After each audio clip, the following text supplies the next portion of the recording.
Hey guys, HDV here and welcome to a brand new video. Today we've got some really cool things to go over. We have some new Pokopia leaks that have dropped. We have some new potential leaks to take a look at for new trainers that are going to be appearing in the Pokémon Legends ZA Mega Dimension DLC. New announcements, new events, so many things to break down today. So if you're excited for the video, drop a like down below, leave a comment, subscribe if you're brand new, and let's get into the video.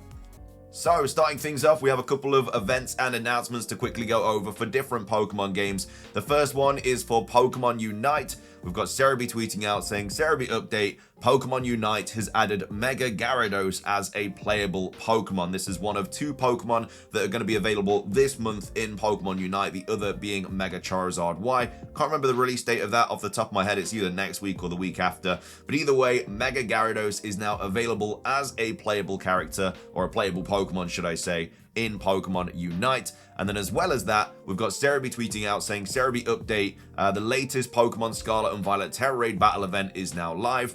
Dragapult is in 7-star Terra Raid battles until the 7th of December at 23:59 UTC. It will be there again a week later with the Blissey raids, and then after that, there's probably just going to be some sort of Christmassy themed outbreak or Christmassy themed raid or something like that in Pokemon Scarlet and Pokemon Violet. We're all going to be playing the Legends ZA DLC anyway, but either way, that is something that they probably will announce. And then speaking of Pokemon Legends ZA, we have a brand new mystery gift that dropped yesterday. I did cover it on my guide channel. I always cover mystery gifts straight away on that guide channel, so if you haven't already checked it out, it's in the description down below. It's where I just post a ton of guides for loads of different Pokemon things. But either way, we've got Cerebi tweeting out saying, Cerebi update, a new Pokemon Legends ZA distribution has begun. You can get 5 max revives, you can get 10 full restores, and 10 ultra balls as well for the code preparing. So that is PREPAR1NG. This is of course to prepare for the Pokemon Legends ZA Mega Dimension DLC releasing next Wednesday, and this runs until the 31st of March 2027. So they're giving you a ton of time to redeem this mystery gift, but it's a pretty good one though. I mean, it's some free healing items and some free ultra balls as well. Can't really go wrong with that. But either way, those are all of the latest events and announcements for various different Pokemon games. Moving on, completely forgot about this game, but Pokemon Friends has just had a big update as well. So if it is something that you're playing or your kids are playing or something like that, there has been, like I say, a big update to this Pokemon mobile game. We've got Cerebi tweeting out saying, Cerebi update, Pokemon Friends has also been updated to version 1.1, which includes new mini games and Pokemon to uncover. So this is the update in all its glory. Again, I have not played this since downloading it. I mean, I uninstalled it, but I played it like once. Wasn't for me. It's definitely more aimed towards like kids and stuff.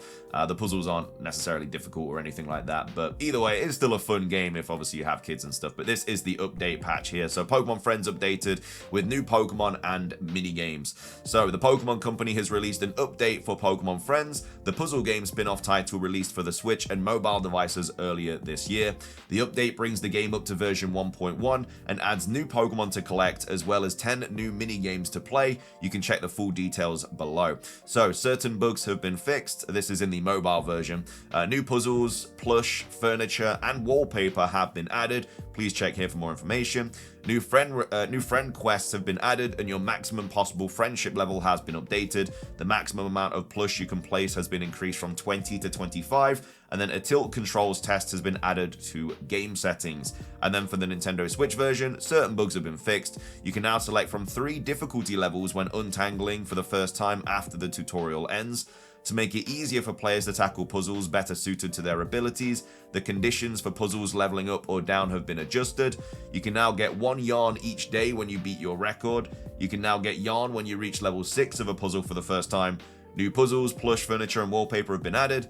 And then, yeah, the same thing as the mobile stuff as well. So, yeah, I mean, I don't have a clue what any of this means. I don't play this game. But if this is something that you play, or like I say, your kids play or something like that, yeah, it's just had a big old update. So it might be worth going back and playing it because there's quite a few new mini games. And I guess it's a decent update as well, which is obviously good to see. But either way, that's the Pokemon Friends update, which is now available on the Nintendo Switch and your mobile device.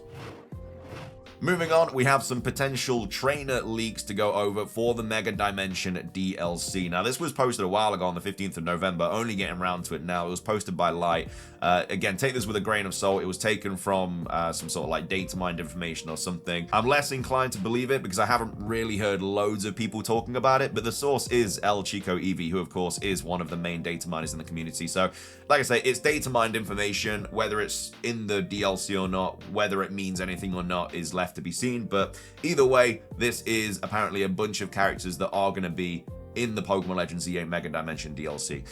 So we've got Light here tweeting out saying potential trainer names extracted from the Terra Leak for the upcoming Mega Dimension DLC. So these katakana-based placeholders might represent the missing trainers, but everything is subject to change. So I'm not sure if this is like the English names or something, or it's just been, you know, translated differently, but yeah, this is apparently the names and what those, like, what the themes of those names are as well.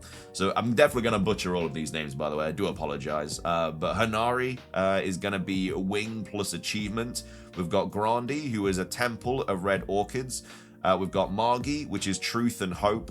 We've got Hayari, which is Sun plus Existence. Kudori, which is Long-Lived Bird. We have Himari, which is Princess plus Love. We've got Yuri, which is Grace and Reason. We've got Deburi, which is Emerging Energy. We've got Dolti, which is Land of Birds. We've got Mayul, which is Beauty plus Gentleness plus Gem. We have Karioko, which is Flower plus Green. We have Aiko, which is Great Radiance. We've got Manol, which is Truth plus Of plus Gem. We've got Moemi, which is Blooming Beauty. We've also got Senji as well, which is 1,000 healings. So until official confirmation arrives, take this with caution, but the meanings behind these names could hint at interesting character themes. So how many we got here? 1, 2, 3, 4, 5, 6, 7, 8, 9, 10, 11, 12, 13, 14, 15. So there's 15 characters there. We obviously have Ansha, and then we also have Karina as well. So that's 17 characters in this game. Now, Ansha and Karina are obviously important characters. I just don't know how they're going to fit 15 characters into the story. I don't think there's going to be 15 main characters in the hyperspace location. It just, like, it seems very empty. Like, there's trainers there. We've seen us battling trainers in the trailer, but that's just like loads of random NPCs and stuff. Like, 15 characters, that's a lot of characters. And that's a lot more that's in the base game. You know, there's what, like 8 or so main characters in the base game, maybe 8 or 9.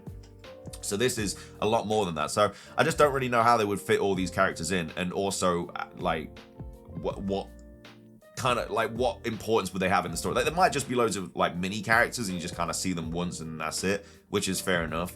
But I don't know, the fact that, you know, these trainer names have been, you know, obviously all kind of put into the sort of Terra Leak data mine means that they probably are a little bit more important. So I don't know. I'm not really too sure to think of it, but again, it could just be extracted. Right, this is from the Terra Leak as well, so again, it could have been changed or whatever. But yeah, I'm not really too confident that this really means anything. But like I say, it's just some extra DLC stuff from the Mega Dimension Terra Leak. But what are your thoughts on this? What do you think that these characters' role will play in the story? I mean, I guess you could kind of have a guess with what their names mean and stuff. Like, I don't know, Grace and Reason might be someone that helps us or something, or Emerging Energy could be something to do. Like, it'd be really cool if all these characters had something to do with like the legendaries, because there's around 15 odd legendaries coming back in the DLC, like Groudon, Kyogre, Rayquaza, Latios, Swords of Justice, Keldeo, Meloetta. It'd be really cool if these characters all had connections with those legendaries. Like Flower and Green could be, I mean, that would be Shaman, but Shaman doesn't return. But you know what I mean? Like Great Radiance could be Meloetta or something.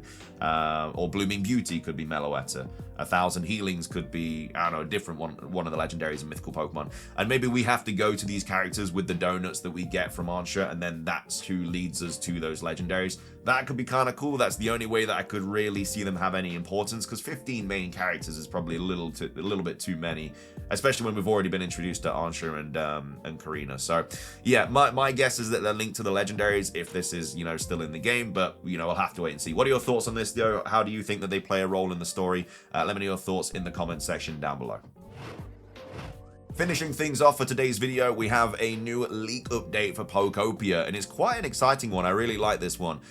This was posted on the Pokopia Leaks Discord, and they say this could change, but according to the Terror Leak, Pokopia really is a post-apocalyptic Kanto, lining up with the theories from the trailers. So this is so something happens to Kanto, and then Pokopia starts or takes place after that event.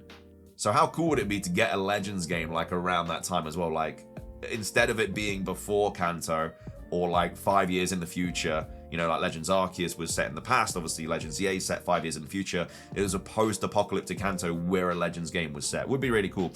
But either way, this is apparently where Pokopia does take place. So this is the image that we have as well.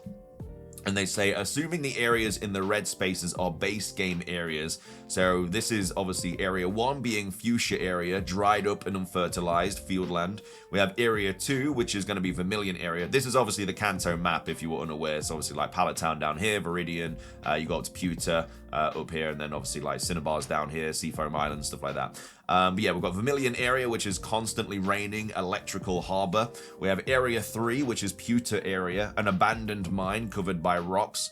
We have area 4, which is going to be the Saffron area, which is going to be a bunch of buildings covered with plants. We have area 5, which is going to be the Viridian area, never-ending burrowing forest of ash. And then there's a special area, which is a pallet area, which has no description. So these are going to be the main areas in Pokopia, which is quite a few different locations. Like, we do know we can sort of travel out of our base. We can obviously ride on Lapras across water. We can fly on Dragonite, or we do become Dragonite, should I say, and we fly off somewhere. So that does mean that the game is relatively big if we are literally going over a whole region. Which, yeah, makes me a little bit more excited for the game, because it means that obviously it's not just cooped up in like one small location. Maybe that's why they haven't showed us the world map yet as well, because they're gonna like drop it as like a mic drop moment and be like, this is how big this game is. Because remember, this is a passion project it's had a longer development cycle than Generation 10, so it should be incredible, really, if you think about it.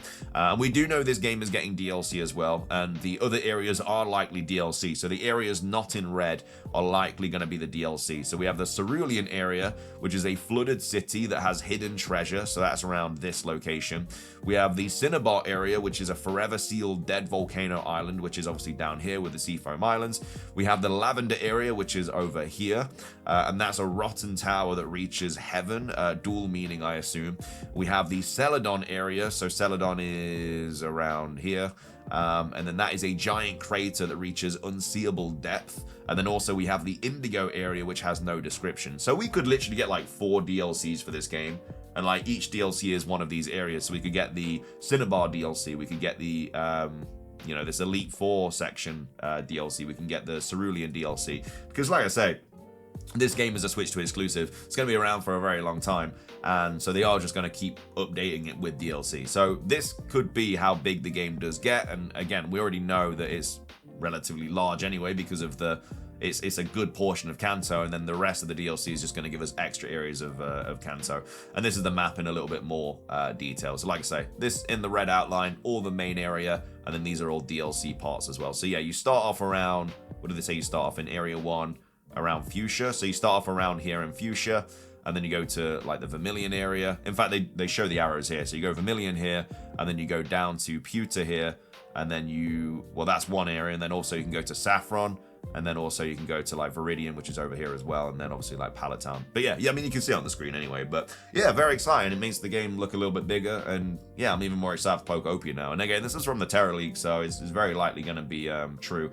I just like the fact that it's, you know, the vibe is a post-apocalyptic Kanto, which makes sense as to why these areas that we go to are sort of like run down and stuff, because you know, there's just not that many people there and stuff. But either way, those are the Pokopia leaks, and that is going to be where we do wrap up today's video. I really hope you guys enjoyed it. If you did, please do consider leaving a like down below. Let's try and hit 500 likes. It does really help out the video, the channel, all that good stuff. Let me know your thoughts on everything we've covered today. What are your thoughts on the Terror Leak updates for Pokopia? What are your updates on these potential trainers that we're going to be seeing in the Mega Dimension DLC? Remember, we're supposed to be getting a trailer on Tuesday, So we could see some of this there, but again, we'll have to wait and see. I mean, the DLC literally comes out on Wednesday anyway. It comes out in 5 days, so we don't have to wait long regardless. But let me know your thoughts on that, and then of course, let me know your thoughts on everything else that we covered. But yeah, we'll of course be streaming the DLC all day, and then, you know, as we have been doing with the Legends ZA game anyway. And of course, if there's any trailer on Tuesday, we will of course cover that as well. But yeah, thank you so much for watching. Like I say, if you enjoyed, drop a like, leave a comment,